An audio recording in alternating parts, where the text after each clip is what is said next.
Wherever you are right now, whatever city, whatever hour, I'm glad you found your way here. Tonight we explore the psychology of 3 a.m. thoughts. If you're new, subscribe only if this feels like your kind of place. And before you settle in, leave a comment. Where in the world are you? And is it late where you are?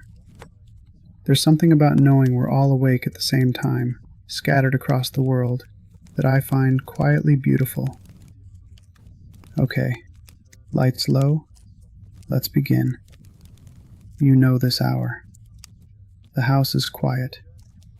The world outside has gone still, and yet your mind hasn't.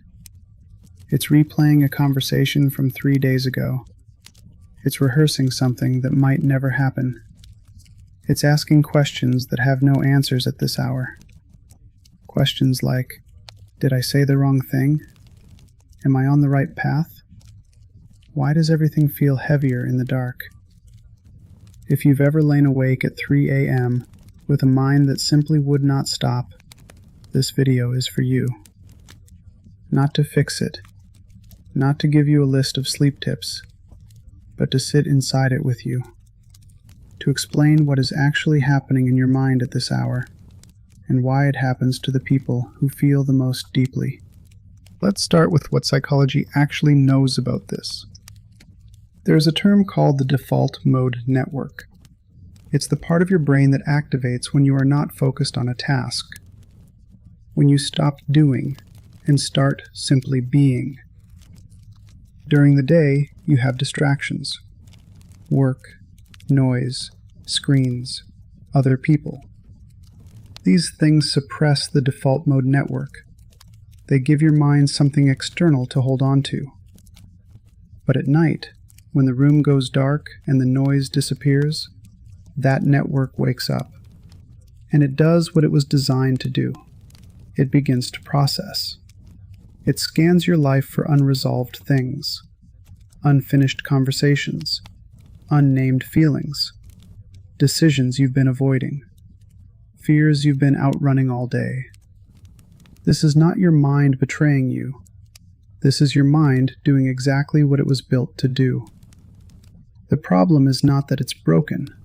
The problem is that it chose 3 a.m. to do its most honest work. But here is something worth exploring more slowly. Not everyone experiences 3 a.m. the same way.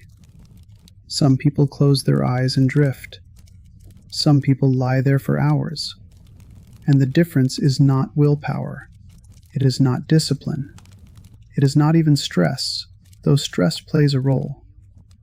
The difference is often something called emotional suppression. When we move through the day without fully processing our emotions, when we say, "I'm fine," and keep moving, those emotions don't disappear. They get stored, held in the body, waiting. And at night, when the distractions fall away, they surface. This is why people who carry a lot, emotionally, tend to struggle most at this hour. The empaths, the overthinkers, the people who spend the day holding space for everyone else and have no space left to process themselves. If that is you, I want you to hear this. Your sleeplessness is not a flaw. It is the weight of everything you carried today, finally asking to be put down. Now, there is also something happening in your body at this hour that very few people talk about. Around 3 to 4 in the morning, your body begins preparing for the day. Even though you're still in the dark, even though the sun is hours away, cortisol, the hormone your body uses for alertness, begins to rise.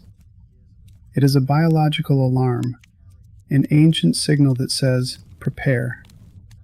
And when cortisol rises, your brain becomes more alert, more vigilant, more attuned to threat. This is why the thoughts that come at 3 a.m. feel so much more urgent than the same thoughts at noon. It's not that the problem got bigger overnight. It's that your brain is now running in a state designed to detect danger, and it is applying that state to your life. The unpaid bill becomes a catastrophe. The unresolved argument becomes evidence of something broken. The uncertain future becomes proof of failure. None of that is reality. That is cortisol talking. That is your ancient nervous system, built for a world of predators and survival, now aimed at your inbox. There is a philosopher, Marcus Aurelius, who wrote in the middle of the night, not because he couldn't sleep, but because he understood that the night asks questions the day is too loud to hear. He wrote, "You have power over your mind, not outside events. Realize this, and you will find strength." That line is easy to say at noon. It is much harder at 3 a.m. But maybe that is exactly the point. Maybe the night is not the enemy of rest. Maybe the night is the only honest mirror we have. During the day we perform, we present, we manage how we are perceived. But at 3 a.m., alone, in the dark, with no audience, we finally meet ourselves. And sometimes that meeting is painful, not because we are broken, but because we have been carrying things we have not yet learned to set down. Psychologists who study nighttime rumination have noticed something interesting. The thoughts that keep people awake tend to fall into 3 categories. The first is the past, things we said, things done to us, moments we can't go back and undo. The mind replays these not to torture us, but because it is still trying to understand them. It believes, deeply, irrationally, that if it replays it enough times, it will find the answer, the closure, the meaning. The second category is the future, things that haven't happened yet, conversations we dread, outcomes we can't control, versions of tomorrow that terrify us. The mind rehearses these as a form of protection. If I imagine it, it can't surprise me. If I prepare for the worst, maybe I can survive it. And the third category, perhaps the most painful, is the self. Am I enough? Am I too much? Am I wasting my life? Does anyone truly see me? These questions don't come up at 3 a.m. by accident. They come up because they have been waiting, all day, every day, patient and quiet beneath the noise. And when everything else goes silent, they finally get their turn. People who struggle regularly with 3 a.m. thoughts often describe a particular kind of exhaustion. Not just tiredness, something deeper. A fatigue that lives behind the eyes. A heaviness that follows them into the morning, even after they finally fall asleep. And over time, this has consequences. The emotional reserves run low. Patience becomes harder. Joy becomes harder to access. The things that once felt meaningful begin to feel like obligations. This is what chronic sleeplessness does, not just to the body, but to the soul. And yet, I want to offer something here that might feel strange. The people who suffer most at 3 a.m. are often the people who feel most deeply, the ones who care about their lives, who are honest enough to sit with discomfort, who haven't numbed themselves into sleep. There is something almost, I don't want to romanticize it, but something almost awake about those people.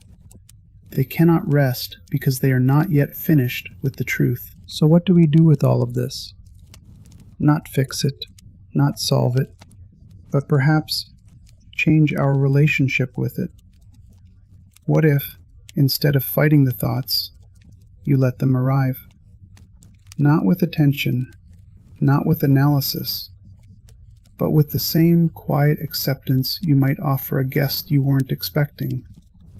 Someone who knocked late, who looks tired, who just needs a place to sit. You don't have to solve what arrives at 3 a.m. You don't have to answer its questions tonight. You only have to let it know that you heard it, that you know it's there. that you'll give it the attention it deserves, in the morning, in the light, when you are better equipped to meet it. The thought loses its urgency when it no longer has to fight to be heard. I want to speak now, very slowly, to whoever is still awake, to the one lying in the dark, phone tilted toward their face, hoping something will finally quiet the noise. You have been carrying so much, not just today, for a long time. And your mind, your extraordinary, restless mind, has been trying to protect you, trying to prepare you, trying to make sense of a world that doesn't always make sense. That's not weakness. That's love. Your mind loves you enough to lose sleep over you. But tonight you can let it rest. The questions will still be there in the morning. The problems will still be there in the morning. Nothing you think about between now and sunrise will be solved by the thinking. So let the thoughts slow, like traffic after midnight. Fewer and fewer, softer and softer, until they are just passing. You are in a room. The room is safe. The world outside is quiet. And you, for just these hours, are allowed to be still. You don't have to figure anything out tonight. You don't have to be ready for anything. You don't have to be anything at all. Just breathe and let the night hold you for a little while. If this reached you tonight, leave a comment. Just your city and the time. That's all. And if you want more nights like this one, subscribe. We're here every Monday and Thursday. Same quiet place, same honest voice. Good night, wherever you are.